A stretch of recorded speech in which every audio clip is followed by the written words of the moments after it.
संजय सिंह जैसे सांसद ने इसको बताया था, पीआईबी ने फैक्ट चेक किया, इसमें कांग्रेस ने कोई झूठ बात नहीं फैलाई, इसके लिए मैं उनको शुक्रिया अदा करता हूं। परंतु तीसरी बात जो मैं बताना चाहता हूं, कांग्रेस पार्टी बताए मैं क्यों इस विषय को उठा रहा हूं, क्योंकि कांग्रेस पार्टी आज जो आर्म फोर्सेस चाहती है कि उनकी साइज हो, उनकी एक युवा प्रोफाइल हो, उसके खिलाफ क्यों कांग्रेस पार्टी खड़ी हो रही है। पिछली बार तो जब सैंक्शन वो विदेशी ताकतों के इशारे पर कर रहे थे, इनका चाइना के साथ एमओयू भी है, ये भी हम जानते हैं सर्जिकल स्ट्राइक में पाकिस्तान के साथ सुर से सुर मिलाने का इनका पूरा एक इतिहास रहा है। हम जानते हैं कि ओआरओपी, एनडब्ल्यूएम, राफेल सर्जिकल स्ट्राइक पर सवाल उठाना, बालाकोट पर सवाल उठाना, ये पूरा इनका इतिहास रहा है। इसीलिए मैं आज पूछना चाहता हूं कि जिस पॉलिसी को कारगिल रिव्यू कमेटी ने ओके किया था, आज इस पर आप रोक लगाने की क्यों कोशिश कर रहे हैं, इसका जवाब देना होगा। जल्दी से 10 सेकंड का रिएक्शन दे दीजिए शहजाद ने जो कहा है, उसके बाद हम एक बड़ी खबर का रुख करेंगे। जल्दी से रिएक्शन दीजिए। इन्होंने 3 बातें कही, मैं तीनों बातों का जवाब देना चाहता हूं। 1950 का ये लोग क्या लाते हैं हमें नहीं पता, ये तो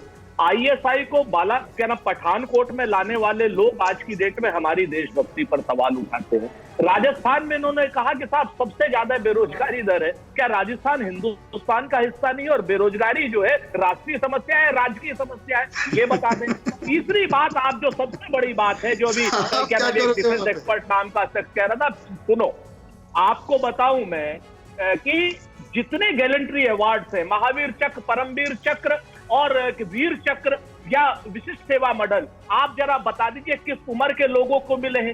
सेना को जवान कीजिए, उसी सेना को 17 साल की नौकरी दे दीजिए ना, कौन रोक रहा है। चलिए, आपने जो पूछा है ना उसका जवाब हम सिन्हा साहब से लेंगे। सुरेंद्र जी आ रहे हैं, सुरेंद्र जी आपके पास आ रहे हैं, सिन्हा साहब से उस सवाल का जवाब लेंगे। सर मैं आ रही हूँ, बस एक अपडेट के बाद आपके पास आ रही हूँ। अग्निवीर योजना को लेकर के खबर है, युवाओं का उत्साह लगातार देखने को मिल रहा है और यही उत्साह देख करके एयर चीफ ने कहा था कि एक बहुत बड़ा बदलाव होगा। आपको हम सुनाते हैं टीवी9 भारतवर्ष के एक्सक्लूसिव इंटरव्यू का वो हिस्सा। लोगों की रुचि, युवाओं की रुचि अब अग्निपथ में काफ़ी ज़्यादा है। आपका ऑब्जर्वेशन, क्योंकि उस समय पे राजनीति भी खेली गई थी, कई ज़्यादा प्रोटेस्ट भी हुए थे, हिंसा भी हुई थी, लेकिन जब आंकड़े सामने आए हैं तो ये आप कैसे प्रोग्रेस होते हुए देख रहे हैं? आपको जानकारी होगी कि हमारा स्कीम पिछले महीने शुरू हुआ था। अग्निपथ का रजिस्ट्रेशन जब शुरू हुआ था, हमने भी इसका अनुमान नहीं किया था कि कितने एप्लीकेंट्स आएंगे, पर 10 दिन के अंदर जब हमारा स्कीम खुला था, 10 दिन में हमें 7.5 लाख के ऊपर एप्लीकेशंस मिले हैं फॉर 3000 वैकेंसीज़। तो इससे आप अनुमान लगा सकते हैं कि भारत के युवा अभी भी काफ़ी उत्सुक हैं एयरफोर्स ज्वाइन करने के लिए। और मैं समझता हूँ कि ये जो बिल्कुल ट्रांसफॉर्मेटिव स्कीम है ह्यूमन रिसोर्स मैनेजमेंट में, ये काफ़ी बदलाव लागी है हमारे पूरी भारतीय वायुसेना के the way we work, the way we going to function, सब में बदलाव लाएगी। वायुसेना चीफ का आपने ये बयान सुना। हसीना साहब मैं आ रही हूँ आप ही के पास। अभी सुरेंद्र राजपूत को आपने सुना, उन्होंने भी कुछ सवाल पूछे हैं आपसे, जरा उसका पहले जवाब दे दीजिए, फिर आगे बढ़ते हैं जल्दी से। सिन्हा साहब मुझसे पूछे जी। अंजलि, पहले मुझे 1.5 मिनट का टाइम दो, बहुत इंपॉर्टेंट चीज पे कमेंट करूंगा उसके थोड़ा जल्दी सर। अच्छा, बाकी भी गेस्ट के पास। मैं 5 देशों का उदाहरण दूंगा। अमेरिका में जो सर्विस होती है 4 साल के लिए बेसिस पे होती है, चाइना 2 साल, फ्रांस 3 साल, रूस 1 साल, इजराइल लड़कों के लिए 32 महीने और लड़कियों के लिए 24 महीने, मतलब 2 साल। और वहां पे कोई पेंशन नहीं, कोई रिजर्वेशन नहीं, कोई गारंटी नहीं। ये 5 देश का मैंने उदाहरण दिया है। 15 ऐसे देश हैं जहां पे इस तरह से शॉर्ट टर्म बेसिस पे सेना में लिया जाता है। अब मैं सिनेरियो 2 की बात करता हूं। क्यों होता है सर, ऐसा क्या वजह है?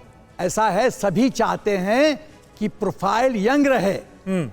यही देखिए 1989 में शेखर गुप्ता ने क्या बोला था, कारगिल कमेटी रिपोर्ट ने क्या कहा था, एलएसी में जिस तरह से वहां पे ऑक्सीजन की कमी होती है, मैंने खुद ले में नौकरी किया है, आप 10 कदम तेज चलिए तो सांस फूलने लगता है। जब मैं उस समय यंग था, मेजर था, तब वो हालत थी। तो एलएसी में, लाइन ऑफ एक्चुअल कंट्रोल में, जहां ऑक्सीजन की कमी होती है, आपको यंग आदमी चाहिए। नेशनल डिफेंस अकेडमी में 28 किलोमीटर में दौड़ता था हथियार लेके, क्या अभी मैं दौड़ सकता हूं? सवाल नहीं पैदा होता है। 25 टोस्ट खा जाता था, अभी 2 टोस्ट नहीं खा सकता। देखिए, लेकिन आपने सर सेना में रिटायरमेंट तक नौकरी तो की। यहां पर बात ये हो रही है, देखिए जो ऑपोजिशन सवाल उठा रहा है वो ये है कि भाई एक तरह का मानसिक दबाव रहेगा, क्योंकि 4 में से 1 जो अग्निवीर है वही आगे कंटिन्यू करेगा, 3 नहीं करेंगे, तो एक तरह का मानसिक दबाव रहेगा। इसमें वो जज्बा कैसे आएगा, ये सवाल उठाया जाए। शॉर्ट सर्विस कमीशन भी था, उसमें भी 100% को पीआरसी नहीं मिलता था। सवाल यह है कि जब आपको लगता है कि आप उस 25 गुड कैटेगरी में नहीं है, तो you don't deserve to get permanent. आप अपनी काबिलियत बढ़ाइए। सुरेंद्र जी, अब इसको लेकर objection क्यों है? खैरात का ये इसको लेकर मंदिर नहीं objection क्यों है है? कि खैरात के लड्डू बट रहे हैं। लोग कहते हैं महिलाओं के लिए ही टीवी सीरियल बनाई जाती है, आप उसे बदल दो। सफल महिलाओं से सफलता का पाठ पढ़िए। फ्रीडम ऐप को अभी डाउनलोड कीजिए।